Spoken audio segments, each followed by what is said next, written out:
ఇక్కడ మనం ఒకటి గ్రహించాలి.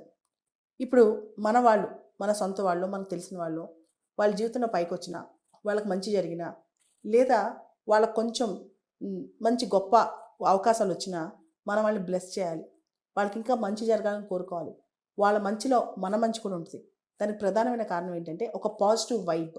మనం ఎదుటి వాళ్ళ మంచి కోరుకోవడంలో మంచి పాజిటివ్ వైబ్ ఉంటది.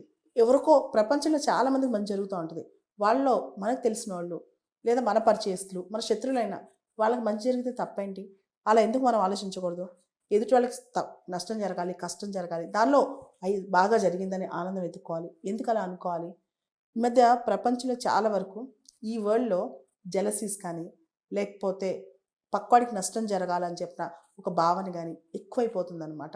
దీంతో మనం పైకెళ్ళటం మానేసి పక్కోడికి ఎప్పుడు నష్టం జరగాలని ఆలోచిస్తాం అనమాట. దీంతో ఏం జరుగుతుందో తెలుసా? అసలు నిన్ను నువ్వు కోల్పోతావు. నీ గురించి నువ్వు ఆలోచించడం మానేస్తావు. నీ బుర్రలో అందరి గురించి తిరుగుతా ఉంటాయనమాట.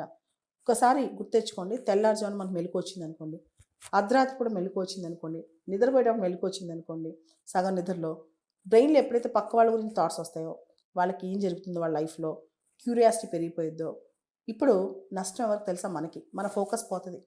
మన యొక్క లేజర్ థిన్ ఫోకస్ ఏదైతే ఉంటుందో అది పోద్ది. మన జీవితం మీద మన కంట్రోల్ పోద్ది.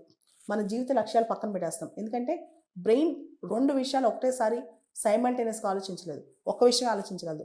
ఒక విషయం మీద మనం ఎప్పుడైతే మ్యాగ్నెట్ లాగా అతుక్కుపోతామో, పక్క వాళ్ళ జీవితాల్లోకి ఇంట్రూడ్ అవుతుంటామో, వాళ్ళ జీవితంలో ఏం జరిగిందో తెలుసుకోవాలనుకుంటామో, ఆటోమేటిక్‌గా నష్టం అంతా మనకే జరిగిద్ది.